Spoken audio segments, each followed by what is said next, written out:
Welcome to the Munk Dialogues. Rudyard Griffiths here, your chair and executive director. A real pleasure to continue our conversations with Globe and Mail journalist Andrew Coyne, who joins me in studio. Andrew, great to be with you. Nice to be with you. How's your summer going? Slowly, but I'm anticipating it will pick up. You've got a great book out, number 2 on the bestseller list. Congratulations. Thank you very much. The Crisis of Canadian Democracy, it's doing quite well. Thank you. I love the plug. We're going to get the Munk community out here supporting it. If viewers and listeners have not already cracked the back of Andrew's great new book, please support it. It's an important message, and congratulations to you for writing it. Thank you. A lot to talk about, Andrew, but I want to begin with what we've seen in the Canada-U.S. trade relationship over the last 72 plus hours, and I guess this sense coming out of Kananaskis, the G7 meeting, that the possibility of a trade deal, was maybe more imminent than some people had thought. Where do you think we are at in these conversations? And more importantly, I guess, Andrew, how do you feel that the government of Canada is handling this very tricky kind of standoff with Trump? Give us your assessment. They're scrambling to tread water, I guess. I always thought that statement out of Kananaskis was a placeholder. 30 days, it was an agreement to maybe seek an agreement. It wasn't really, there wasn't anything connected to it. It just seemed to be something so you could have something to say. They have certainly bunged things up with this digital services tax. To be fair to them, they would be getting hit if they'd maintained it, because then you were being needlessly provocative. But, they never really should have hauled it out in the first place. They were told, this is going back years, that it would be much smarter to do this in concert with other countries. The basic idea of the tax is at least not as objectionable as some of their other forays into the internet field, the Online News Act, the Online Harms Act, the Online Streaming Act. They've had an approach to regulation that's of the internet space that's way out of date, vastly overambitious, vastly overstates their own power. The digital services tax, the idea of that these large tech companies should pay some part of their revenues here is not objectionable, but they should have just smartly. They should have been doing it with other countries, and they were told that, and they nevertheless thought they could go along with it unilaterally, and they got their teeth knocked down their throat by Trump on this.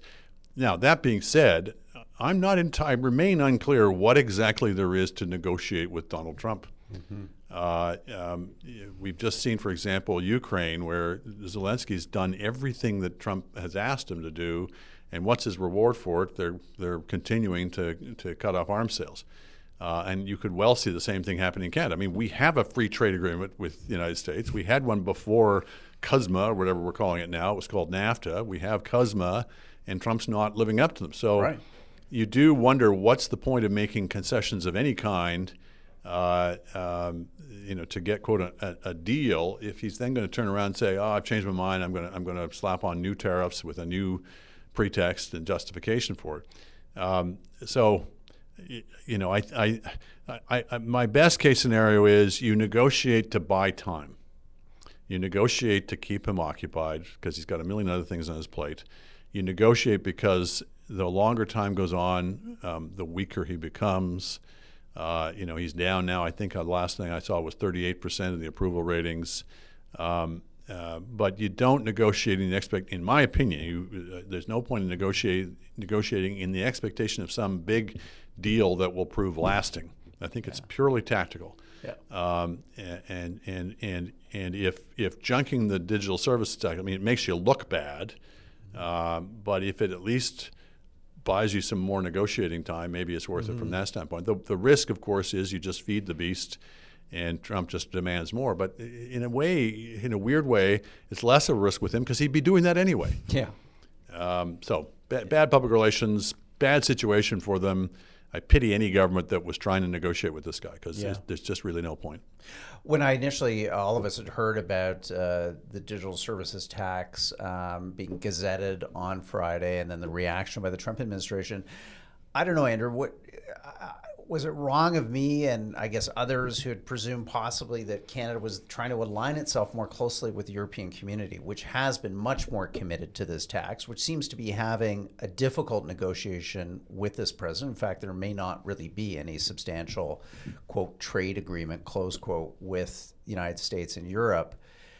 What should we be doing? Should we be thinking more seriously about, yes, realignment is going to take time. Creating new trade relationships with Europe could take decades. But in the immediate time, having allies, standing up on certain issues, maybe this digital sales tax was that issue. Maybe there's another issue that we and the Europeans should come together on and say, look, this is what we think. This is how our public policy is constructed. These are the laws of our country. And instead, as you say, we had our teeth shoved down our throat 72 hours later. So I was surprised by, I don't know, was it a slip between cup and lip? Was it just a stupid mistake? It looked like there was something hopeful in a moment there. Maybe I got it totally wrong, that we were going to stand with Europe against the big orange monster. Oh, but standing with Europe would mean actually doing something in concert with Europe, not doing our own thing, and Europe doing their thing. I do think, as a general proposition, not just with the digital services tax, but with things in general, the strategy has got to be, to borrow a phrase from the Cold War, containment. The other Western democracies, and I'm only half joking. The United States is in the process of de-democratizing, and I think it's an open question whether the midterm elections will be free and fair elections. That's still a year and a half away. Look at what's happened in the last 4, 5, 6 months. So our approach to the United States, as it is to Russia, should be one of pulling together. Hang together or you'll hang separately, as Benjamin Franklin said. And I would say the same thing about domestic forces within the United States. They've too often allowed Trump to pick them off one after another. The law firms or these media firms. You just saw CBS striking another deal with him. If you try to take him on one by one, he's got the force of the United States behind him. But if you can pull together and act in concert, you've got a bit better chance, I think, of reining him in a bit. Now, that being said, that NATO meeting where they all just basically towed the line together was rather dispiriting, where they couldn't even bring themselves to mention Ukraine in any substantive way, where they were flattering and cajoling. I mean, I'm of two minds on this. Flattery does seem to work on him in some cases, but in some cases it doesn't. It depends. He likes being flattered by dictators. He's very fond of being flattered by Vladimir Putin, and it really works with him. But with everybody else, it just seems to exercise his contempt. Yeah. Japan also seems to be having a difficult or non-negotiation.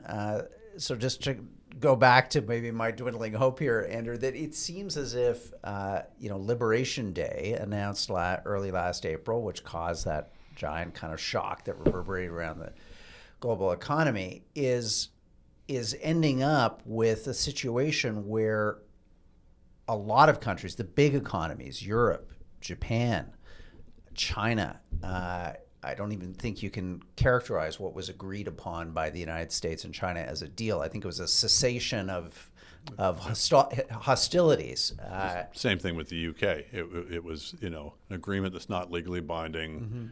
So then if that is the right assessment and analysis, that in a sense he's launched these trade wars, he's failing to bring these negotiations forward to any kind of conclusion, then why is Canada seemingly in a hurry to get this over with? Why are we saying at Kananaskis, and why is our Prime Minister even repeating this week, that we are moving towards a trade deal, that we are working towards, is it the 21st of July, the date, so to speak? It seems out of sync with the reality of the conversations that this president's administration is having with most other major economies around the world. Yeah, it's a good point. To the extent that he's had any, he was going to sign 90 agreements in 90 days. It's hampered by the fact that he can't figure out what his motivation is. That sounds like the old actor's line. What's my motivation? Is the tariff supposed to be to raise money? Is it supposed to be a bargaining chip that you bargain away in exchange for other countries reducing their tariffs? In which case, it's not raising money for you. Is it to protect American industry? Well, it's not going to protect American industry if you're dealing it away. It's not going to. All these things are in conflict with each other. Plus the fact he's a terrible negotiator, and other countries know it. So, to the extent there's been any agreements. Again, countries that try to go off on their own, I don't think are doing terribly well. Vietnam, they've got some sort of agreement with them where the U.S. keeps in place 20% tariffs and Vietnam gets rid of theirs. Now, from an economic standpoint, actually, Vietnam is the winner of that. Because there is no trade from America to Vietnam. Well, and because very little. And because you want tariff-free imports. Tariffs hurt yourself. So by insisting on maintaining the 20% tariff, Trump is hurting his own consumers, hurting his own economy. But if you're looking at it from the standpoint of trying to get reciprocal deals, it doesn't look that good. No. It's a hard question to answer as to why, what do we think we're going to get in 30 days? Has Carney overestimated his quote-unquote friendship with Trump? It does seem that Trump likes him more than he does Justin Trudeau, but that ain't saying a whole lot. So perhaps he's overstated his ability to dazzle Trump and pull in some sort of thing. All we're trying to do, of course, is just prevent further harm. We're just trying to preserve the status quo, before quote unquote Liberation Day, or before he started bringing these tariffs on Canada. But I don't see what we think we're going to gain or why we think we're going to get that deal. It seems very clear. To me, at any rate, I shouldn't say very clear, but I would not be surprised if come July 21st we still don't have any kind of deal. Yeah. I want to go to Ukraine in a moment because I know it's a subject you feel passionately about and what's happening there right now. But before we do, let's just talk about the other part of the president's blitz last Friday and into the weekend on U.S. cable talk news, where he does seem to like to negotiate with Canada over a trade arrangement, where he talked about the digital service tax, but also about supply management, as particularly his this fixation on Wisconsin dairy farmers and the fact that we have supply management for dairy, which means that U.S. imports are at a very significant disadvantage. We have, in the last few weeks, passed through Parliament a unanimous vote of all parties to maintain the supply management as it exists in Canada throughout the context of the negotiations. What do we do, Andrew, if this president rolls out of bed one morning and does to supply management in his Truth Social feed what he did to the digital services tax, which is to say no way or the highway? I mean, how do we react to that? How does that play out in a parallel universe? Well, this is why a lot of people said this whole approach of locking away supply management. Even let's leave aside, what a terrible policy supply management is. Even if you thought it was mildly bad or even good, making the entire trade negotiation stance of the country hostage to this one provision is crazy. It shows you how crazy the whole supply management issue is, because it is really bad policy and yet enjoys universal support from every federal party and every member of every federal policy. None of them dare get offside with it, except Maxime Bernier, who's gone to a different place. So I think we have to distinguish between different types of quote unquote concessions. There was, I think, quite rightly a backlash against people who, when Trump first started talking about fentanyl, et cetera, wanted to be first in line to say, yes, sir, you're right, sir. Isn't it terrible that we haven't done enough on fentanyl? That was just factually untrue, and they looked craven to be parroting this Trump line when, in fact, we are not the major source of fentanyl in the United States, et cetera. So I think there's different types of concessions you can make. Digital services tax probably was never a good policy to begin with. But you'd probably want to get something in exchange for giving up the digital services tax. It should have been part of a larger negotiation. Supply management, I'd give up yesterday. It's a policy that drives up prices to consumers, that protects a handful of inefficient dairy farmers at the expense of other farmers, for one thing. The Well, and in fact, multinationals who've bought up most of these licenses. They're not it's not even about they're small not the family farmers. farms anymore. Exactly. No, it's Saputo. It's these That's right. these big companies And, that own and, these and licenses. the other thing is it prevents the Canadian dairy sector from expanding abroad. If it always amuses me whenever you bring this issue up, and they say, "How on earth can we compete with those New Zealand dairy farms?" And you sort of say, "Well, how do you think New Zealand dairy farms got that competitive? Yeah. Because they were forced to. They went through their own version where they cows, grass, they had all technology. Well, no, but they had all their trade barriers removed. Yes. And they had to go out into the world and become these world beaters to make a living. And they figured it out. And there's no reason at all that obviously there'd be a shakeout involved, but there's no reason at all that Canadian dairy could not be an export market for us, and particularly value-added products in dairy, et cetera. So it's lethally bad policy, and if we're refusing to give it up, I'm not saying this is what's going on in the scenario you mentioned, but I think there's a mentality afoot right now is we're not going to give anything up that Trump demands us, no matter how stupid the policy is. Well, if you're refusing to give up a policy because of Trump, conceptually, psychologically, it's the same as if you are giving it up because he tells you to. You're still basically hostage to one man's opinion. Let's make decisions on these things based on what's in our own interest, and it would be manifestly in our interest as a country to get rid of supply management. And how many good policies may we have to give up to save this one bad policy because we've just told him where his leverage is? That's right. Us. That's right. And we've told him where Mark Carney is facing political, where he's bound politically. So it puts him in a terrible position, absolutely. Yeah. Well, we will continue to discuss this with you because it's an issue that's not going away. But let's shift, Andrew, to the latest news about Ukraine, which is horrific Russian attacks that are escalating, mass rocketing, drones, a summer offensive on the front line that is underway.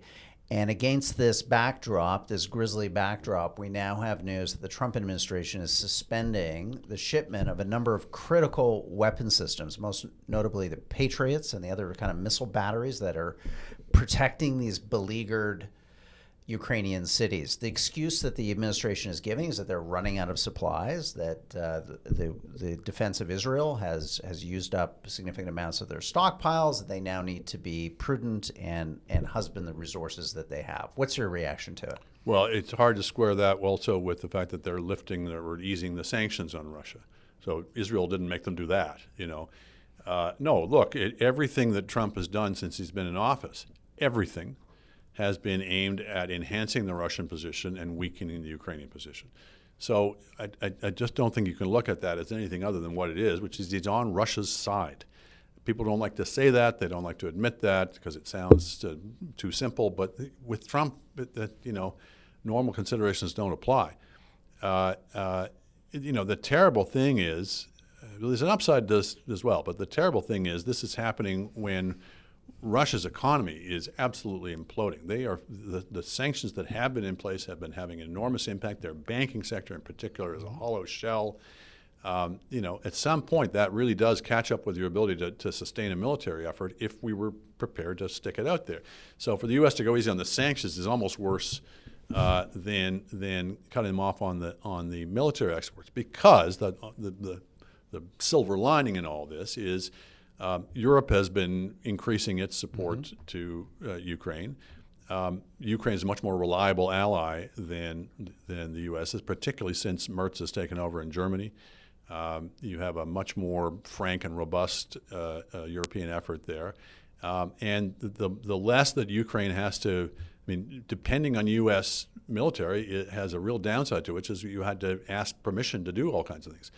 And so in a way, it's a nasty form of liberation, but it's liberating in a way that they have less and less to ask permission for, certainly from the United States. And the freer the hand they have, they've certainly shown they have the creativity and the daring to do things that nobody thought was possible. I always say it's amazing to watch the Ukrainians and in their own way the people in the Baltic states. The people who you would think would have the most to fear from Russia are least in fear. The people who are most exposed to its wrath are the most daring in saying, I don't care. I'm not going to cave on this. I'm not going to let them bully me around. I'm going to stand and fight. And that alone it ought to inspire our admiration and support. But of course, it's much more than that. It's a strategic thing of if we allow Ukraine to fall, then we lose the whole shooting match. We embolden Russia. We empower Russia because they then get Ukraine's resources. And Putin has made it abundantly clear that he's not stopping there. And that, again, is hard for people to wrap their minds around because rationally you say, come on, that would be crazy. He's lost 1 million men in Ukraine. Surely his appetite for conquest will have been sated by that. He'll be deterred. But it's making that classic mistake of assuming your adversary thinks the way you do, and he doesn't. And he's made that clear on just multiple occasions that he sees conquest as being Russia's natural métier. That Russia has no borders. And that he's not going to stop at Ukraine at all. And of course, it's not just Russia we're looking at, it's China and all these other countries. So every time we weaken in the face of that, every time we fail to support Ukraine, every time we pull our punches, we're simply making the situation in Ukraine worse, and we're hastening the day when we have to confront some other power, notably China. Mm-hmm. The rationale, though, for the Americans to do this, I mean, what is it, Andrew? Because, I mean, one, we know that the president has his personal, predilections and is fed a steady diet of misinformation, either purposely on his own part or by his aides and assistants. I mean, is it just simply bad data in, bad actions, approaches, and attitudes out, or is it something more? I don't know. I don't want to say thought through because that would bestow it with some kind of sense of strategy or something. But is it part of a bigger vision? Is it part of a theory about, let's say, spheres of influence? I don't know. Maybe he's decided that I see the world as spheres of influence. This is Putin's sphere. I expect others to then respect my sphere, which could include Canada and Greenland and Panama or whatever he's talked about, the continental landmass that is North and South America. I mean, is that the best we can get in terms of trying to figure out what the heck is behind this? You've got a number of different players within the Trump administration and a number of different motivations and theories, and including Trump probably has more than one of his own. So Trump himself, I don't think we can discount how much of this is just he really admires Putin and thinks he's cool. And I know that sounds simplistic, but again, we're talking about Trump. And the evidence is very clear there on this, that he has a thing for dictators. And particularly Putin seems very adroit at buttering him up in a way that compels his cooperation. I agree with you. I think there's also within Trump a very ill-formed but general theory of, let's every country do what it needs for itself. The strong will do what they can, the weak will do what they must. I don't think it's terribly much more developed than that. I don't think it really stands up to analysis in the 21st century, that if you're really interested in American power and having a hard-headed national interest, the hard-headed national interest of the United States lies in having allies.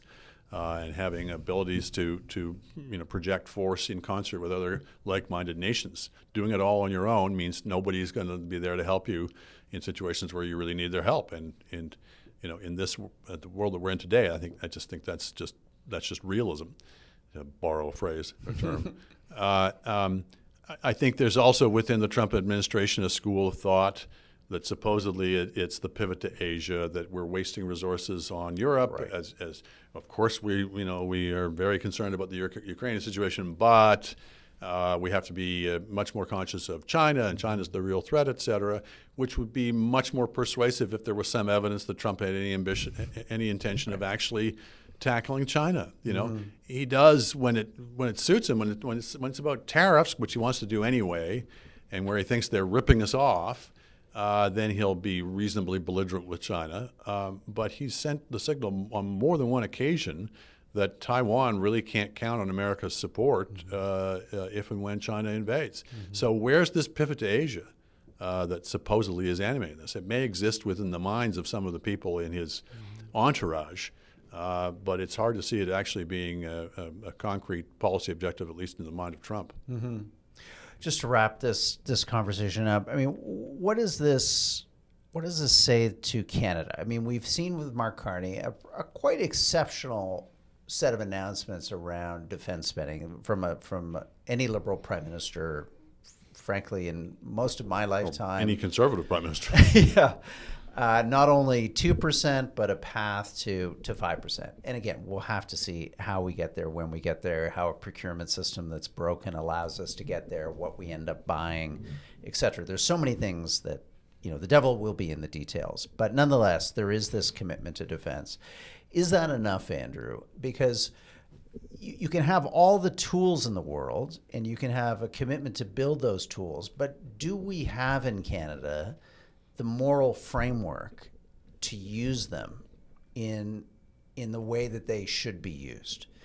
Yes, we are supporting Ukraine. Yes, we have done, I think, historically, in the last few years, a pretty good job. We've been more, how do we put this politely, more confused in our support towards Israel.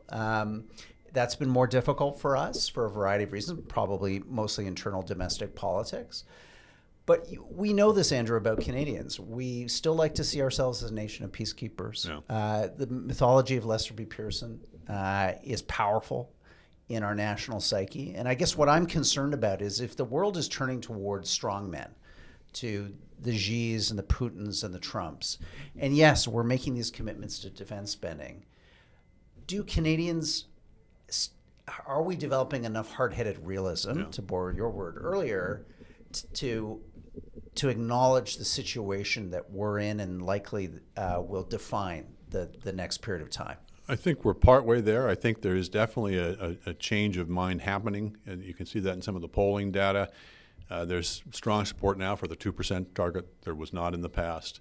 I think people at least partially understand how much more dangerous the world is right now. But just on that 2% target, there's support because all the transfer payments to the provinces are being sustained. The entire care economy that Justin Trudeau built of dental care, health care, daycare is being, in fact, dental care is being expanded. So to what extent is there support? Yeah. No, you make an absolutely fair point. I was going to get to that is when the rubber hits the road is when you have to make trade-offs and changes and sacrifices to do that. And let's not kid ourselves.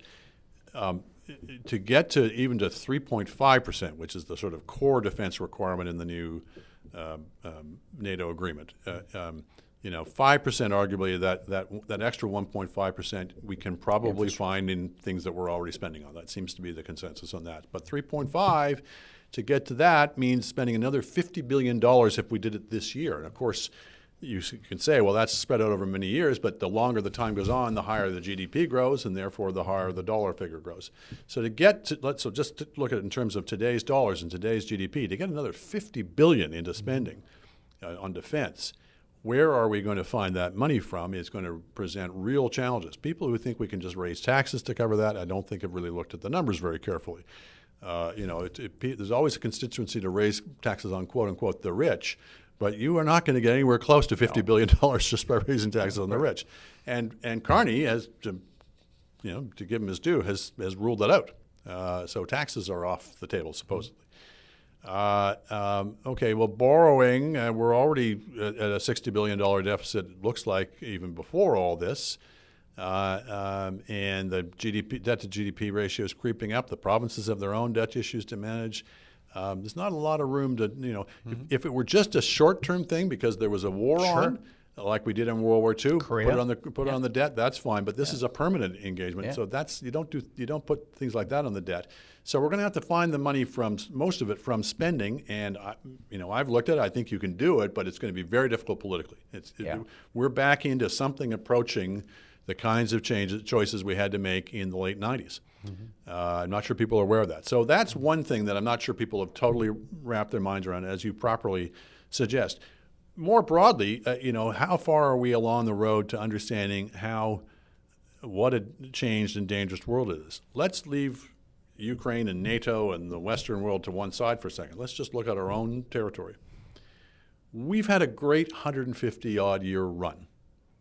I always tell people, every time I go to Ottawa and I walk by the Parliament buildings, I'm just struck by what a fierce structure it is, right? There's all these spikes, and it's a very impressive thing. And part of the message they were trying to send here is we're in charge. Yeah. Now we had 3 million people in the country at that time, but that was basically we were saying this whole northern half of the continent belongs to us. Yeah. We could do that then because we had oceans on 3 sides, we had a northern tundra that nobody wanted to go near, and we had the United States of America to our south that would deal with any problems we couldn't deal with. And that was the case for 150 years. Well, the oceans are no longer the barrier they were. The northern tundra is no longer so frozen as it was in the past. And the United States is not a reliable ally if it's an ally at all anymore. And I think this going forward is going to be one of an absolutely huge question for us is, what do we do? I'm not worried about somebody invading Toronto tomorrow, but what do we do if a Russia or a China or somebody just sets up shop in our north in some way, shape, or form and dares us to do something about it? What do we do? How do we defend this massive territory that is our inheritance? Is going to be, I think, without calling the Americans in, without ceding massive sovereignty the moment we do that. Exactly. So that's an issue. And then, we've got a hot war going in Europe. We could have more in the near future in the Far East. Are we properly cognizant of the way in which China and Russia and Iran and North Korea are all working hand in glove together? Do we see that as basically a global force that we're up against, or we're still looking at these things in silos as isolated conflicts? And do we see ourselves as being properly on one side, on the side of the democracies? You mentioned that Canadians have tended to see us as peacekeepers. Every time people mention Pearson, I like to say, Pearson spent 5% of GDP on defense. Pearson was willing to put nuclear-tipped ICBMs on Canadian soil. Pearson was a cold warrior as well as a peacemaker. And so that Pearson, we absolutely need somebody who is able to see both the possibilities of statecraft, but also the realities of hard power and of our taking part in that. What we cannot have is the attitude that we've had among too many Canadians in the past, which was that we were a neutral, not just a peacemaker, but a neutral power, the only neutral power in world history to have somebody else pay for its defense, right? You look at actual neutral powers like Sweden or Switzerland, formerly Sweden, they're armed to the teeth. Why? Because they know if anybody invades, they're on their own. So we were in a fool's paradise. And I think we're at least half emerged from that, but a long way still to go. Well, Andrew, always so great to catch up with you. Thank you for coming down to the Munk Debates studio today. And let's get out there and get a copy of your book and dig into Canadian democracy and all the good things that flow from it. So thank you for watching and listening to this edition of Munk Dialogues. We've been in conversation with Andrew Coyne, columnist with the Globe and Mail. Please, if you're watching this on our YouTube channel, do subscribe, click on that little notification bell, and we'll send you our next conversation with Andrew as soon as it's published. If you're listening to us on our podcast feed, we always appreciate reviews. We read them all carefully, so click in now, give us your review, let us know what you thought about this conversation. And just finally, if you'd like, head over to our website, www.munkdebates.com, for all kinds of other great content like this conversation. We will enjoy hosting you there. Until next time, I'm Rudyard Griffiths. Bye-bye.